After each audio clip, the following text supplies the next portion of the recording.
students, before I proceed, I hope all of you are fine and safe at your home and strictly following the norms of hand washing, good hygiene and cleanliness, and most of all, social distancing. Welcome to the new session. I hope you all had lot of fun during holidays. So now let's start the curriculum. Today I will teach you English grammar. And the topic that we are taking up today is the sentences. Now, when we speak, we use words and we generally use these words in groups. Therefore, these group of words are called sentence. But not like that. They should have meaning in them. Then only they will be called a sentence. Therefore, a sentence is a group of words which makes a complete sense is called a sentence. Clear, students? Look into the paper. A group of words which makes a complete sense is called a sentence. The sentence always begin with a capital letter and end with a full stop. Clear? Got it? So, for example, let me take one sentence for you. If I say, sat in the corner of room Jack. Have you got it? No, you didn't get this. You didn't get anything from this sentence. If I say, here we have sat in, I have the, I have corner, I have the, I have of, I have room Jack. But still, it doesn't make any sense. If I say, Jack sat in the corner of the room.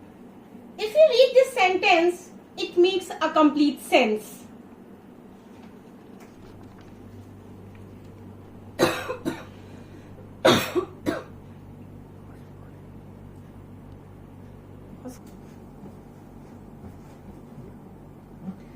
Jack sat in the corner of the room. Now here, Jack sat in the corner of the room. This is what I have.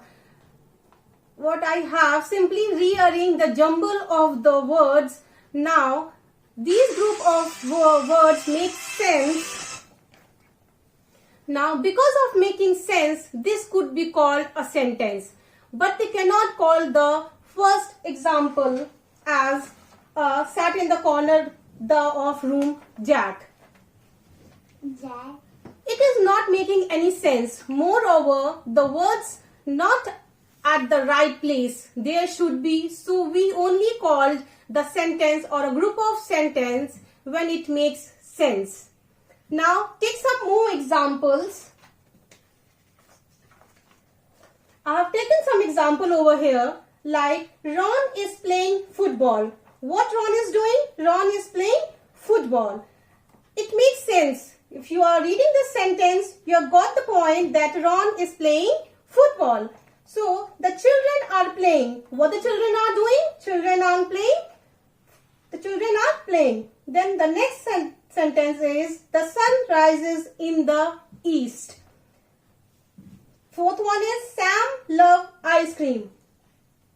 Above all these sentences, the first letter is in capital letter and end with a full stop. As you have seen, started with a capital letter and end with a full stop. So, and with a complete sense. All these sentences makes complete sense. Now, when we speak, we generally take off two things. First is the person whom we are talking about and the person or place or thing or whatever we are talking about. First, the person, place or thing. Second, what we are talking about, the person or place or thing. Now, these two things, if present in group of word, this will form of sentence. Moreover, this shows us two different part of sentences. Now, let us come to the part of sentences. Part of sentences. Here what I have written over here, parts of sentences. These are the part of sentences. There are two kind of sentences, two parts of sentences, sorry. It's first is subject and the other one is predicate. Means the subject is a person or thing we are talking about, and the predicate means what we predicate speaks about the subject in a sentence. For example, if I say, here I have taken some example of subject and predicate. So, Delhi is the capital of India. Now, in this sentence, we are talking about a particular place. Here what I have written, Delhi. So, it's a place. So, Delhi. Now, if we say Delhi is the capital of India. Now, Delhi is the, what the Delhi is? Delhi is the subject. So, what I am talking about? What I am talking about the Delhi? Delhi is the capital of India. So, here Delhi is the subject and is the capital of India is a predicate.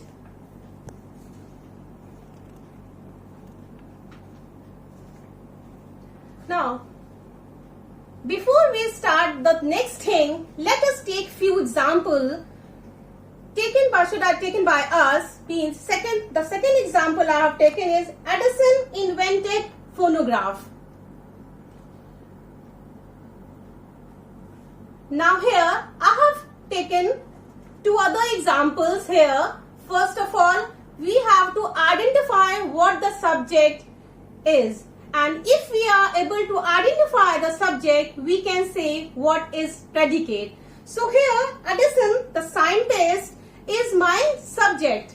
Edison is a subject. And what he invented? He invented phonographs. Would be a predicate. Invented phonographs is a predicate. Similarly, in the next sentence is, I shot an arrow into the air. I shot an arrow into the air. Now here the subject is I am.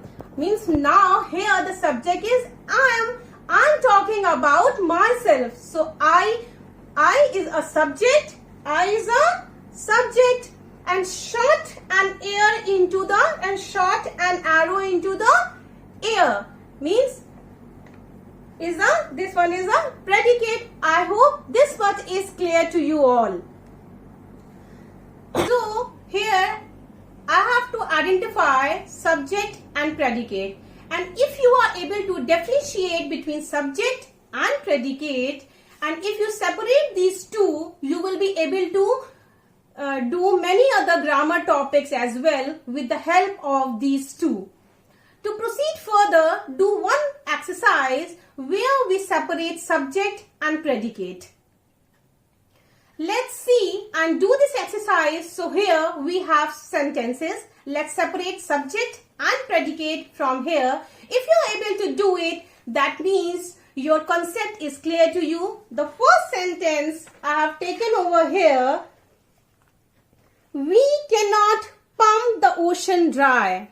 What I have written over here? We cannot pump the ocean dry. It means, what is the subject over here? We. We is the subject over here, and cannot pump the ocean dry is a predicate. So, now the next sentence is the early bird. What is the early bird catches the worm? The early bird catches the worm. So, the early bird. What is early bird? Early bird is a subject, and catches the worm is a predicate. The singing of the bird delight us. The singing of the birds delight us. The singing of the bird is subject, and delight us. What is the singing of the bird is doing? It's delight us. So it's a predicate. We are talking about a predicate. So Miss Kate was rude to him. Miss Kate. What is Miss Kate? Miss Kate? Miss Kate is a subject, and was rude to him is a predicate. Then the next is, a sick room should be well aired. A sick room. A sick room is a subject. What is a sick room? Sick room is a subject. Very good. And should be well aired. Should be well aired is a predicate. Very good. Now do the other sentence. He has a good memory. He has a good memory. He is what? Tell me what he is. He is a subject, and has a good memory is a predicate. Very good. Now the other one is the earth revolves around the sun. What the earth? The earth is my subject. Very good. Now the other revolves around the sun. What the earth doing? Revolves around the sun. It means it's a predicate. The beautiful rainbow soon faded away. The beautiful rainbow is a subject. Soon faded away is a predicate. Good. The other one is nature is the best doctor. Nature is a subject. Is the best doctor is a predicate. You all know. Now the other one is the dewdrops shine in the sunlight. The dewdrops is my subject, and shine in the sunlight is a predicate.